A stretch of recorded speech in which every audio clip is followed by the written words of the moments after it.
refused to acknowledge the exact injury was and said he didn't want to get into the medical part of it. According to one report that came out yesterday, Dak is just dealing with a bone bruise and not a hairline fracture. So, Shannon, what do you believe? Well, Skip, I'm more inclined to believe Troy because Troy lives in Dallas. He's very close to the team. He's very plugged into this ball club.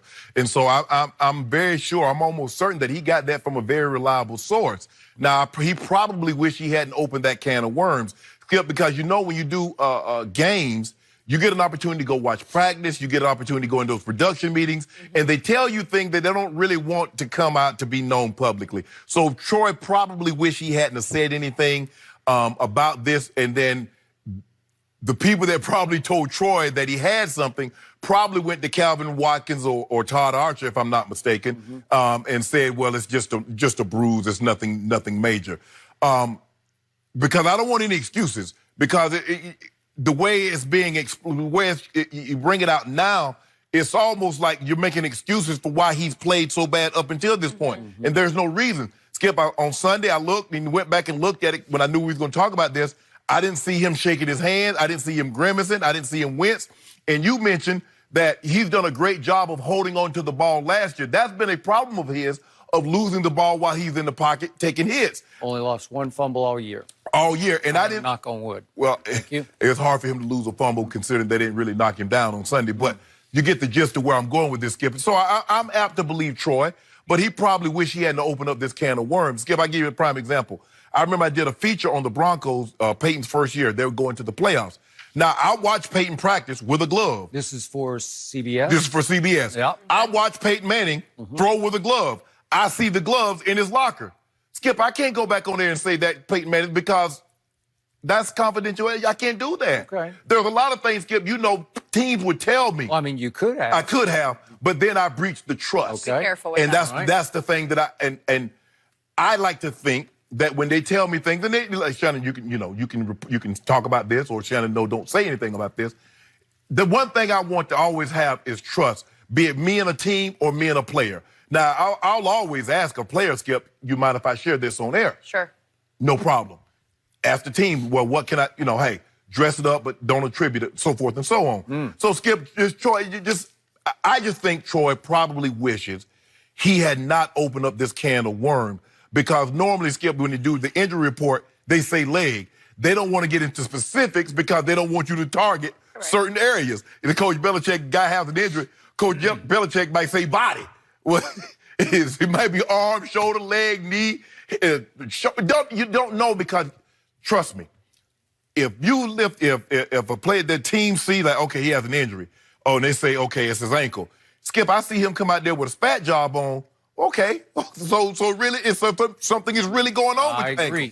So I just think Troy probably wish he had just kept this under wrap, kept this to himself, because he probably opened up something that shouldn't, or the Cowboys didn't want to open. Okay, so just for the record, yesterday you doubted that he had a hairline fracture in his index finger of his right hand. Still do. You still doubt it? Yeah. Okay, yet you said that Troy opened up a can of worms he shouldn't have.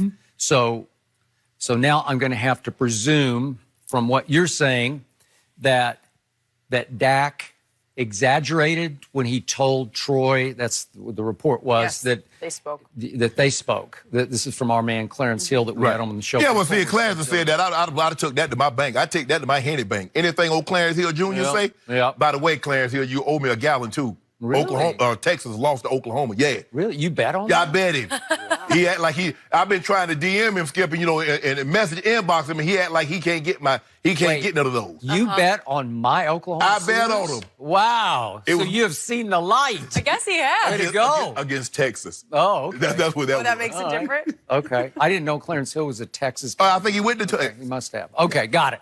Okay. Back to this. Okay, so this is what I think happened. I believe that it was either in the production meeting on Saturday, which is less likely, or on the field on Sunday. And Troy always mentions during the broadcast, the telecast, I went down on the field and I saw so-and-so. Correct. Okay, I'm just going to guess, maybe even educated guess, that Troy went down before the game and happened to sort of bump into Dak on the field, and Dak did have his index finger taped up. Correct. It's possible again, I don't have any inside knowledge on this, that Troy just was making conversation. You okay? I got a little hairline fracture on the tip of my index finger. Ooh, really? You gonna be okay? Yeah, I'll be okay. And remember, Troy's not a player anymore. He's on our side of the fence. Right. So I would respect Troy then to report that. And I told you yesterday, when he said it early in the telecast, wow, I about fell off my chair because that had not been out there. Well, I think he was on the injury report, Skip, with both hands. He was. But he was a full participant. Didn't miss any days. Okay, so I didn't know what the both hands were. Then they said maybe the left one was more of his wrist.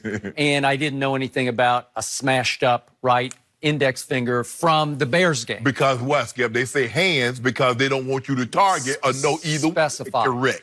Okay, so then Troy goes with it on the air, and I'm proud of him. I'm like, go Troy, go, because again, he is representing a media entity, Fox Sports. Right.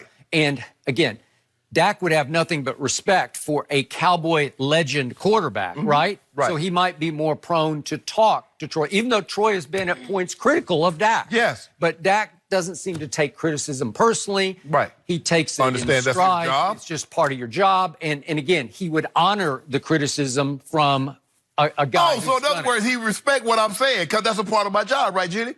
Is that what you say about Dak, but me? You didn't play quarterback. Whoa, talk about Skip. Troy Aikman played quarterback in that hot seat for that team, America's No team. offense, Shannon. But I thought if, player, because normally what they try to do with you, Skip, when you criticize them, well, you didn't play. Well, what position did you play? How they gonna come for Shea Sharp? With the 8 Pro Bowls, the 3 Super Bowls, the Hall of Fame credential. Well, as long as you're criticizing a tight end. Then No. My criticism is not just, it's just not to But the Dak tight would end. shrug off your criticism. He'd say, he never played quarterback. Yeah. He has no idea what's going on here, right? Okay, so now it does get reported, much to Dak's chagrin, because he's probably thinking, gee, because he probably thought I was just talking to Troy sort of He thought it was probably off the record. man to man. We were just, the two of us were just having a little pregame conversation. Right. Okay, so it does get reported, and the Cowboys don't love that it got reported. Correct. Not that they're going to hold it against Troy, because they're not, but they want to try to minimize. They put out a little bit of the brush fire that gets started over this. So they're going to drop hints to 2 key reporters, 2 very good reporters. You mentioned Todd Archer, Calvin Watkins, the Dallas Morning News, Todd Archer of ESPN. Right. And I don't know if it came from Rich Dalrymple, the PR director. It could have come from Stephen or Jerry. They just wanted them to know, hey, it's really not fractured. It just got smashed. And Calvin Watkins had the report that there was blood in the fingertip. Right. So it just gathered some blood probably under the end of the nail. Correct. Okay. So to your point, they don't want it out there so that the Eagles can say, oh, he's got a hairline fracture and it's not going to get any better in a week. So if we get a chance, take a swipe at it. Just try to hit him on his right index finger. If you get the shot, take the shot.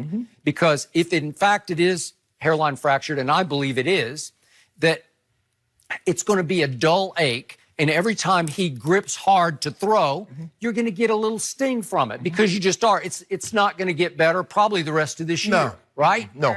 If in fact it's hairline fracture. Correct. And the point is, Dak did suck it up and play, and he's not an excuse maker either. He doesn't make excuses after games, and he doesn't exaggerate, or he doesn't. I think he told the truth. This is just my take. He told the truth to Troy. Right. He didn't expect it to be publicized. Correct. And now he's got to go forward into the game of the year for this team with this hang.